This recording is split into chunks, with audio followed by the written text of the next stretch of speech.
high beams. The girl driving the old blue sedan was a senior at the high school.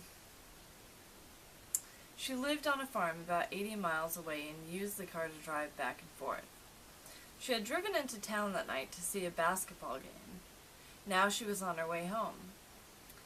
As she pulled away from the school, she noticed a red pickup truck follow her out of the parking lot. A few minutes later, the truck was still behind her. I guess we're going in the same direction, she thought. She began to watch the truck in her mirror.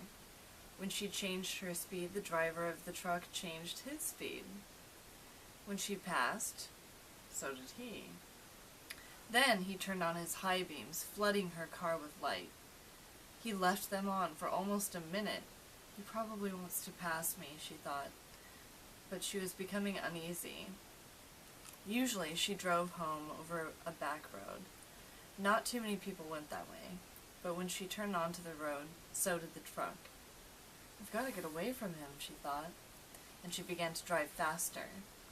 Then he turned on his high beams again. After a minute, he turned them off. Then he turned them on again, and off again. She drove even faster, but the truck driver stayed right behind her. Then he turned on his high beams again. Once more her car was ablaze with light. What is he doing, she wondered. What does he want? Then he turned them off again. But a minute later he had them on again, and he left them on. At last she pulled into her driveway, and the truck pulled in right behind her. She jumped from the car and ran into the house. "Call the police!" she screamed to her father. Out in the driveway she could see the driver of the truck. He had a gun in his hand. When the police arrived, they started to arrest him, but he pointed to the girl's car. "You don't want me," he said, "you want him." Crouched behind the driver's seat, there was a man with a knife. As the driver of the truck explained it, the man slipped into the girl's car just before she left the school. He saw it happen, but there was no way he could stop it.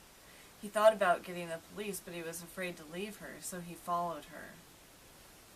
Each time the man in the back seat reached up to overpower her, the driver of the truck turned on his high beams. Then the man dropped down, afraid that someone might see him. What a good Samaritan.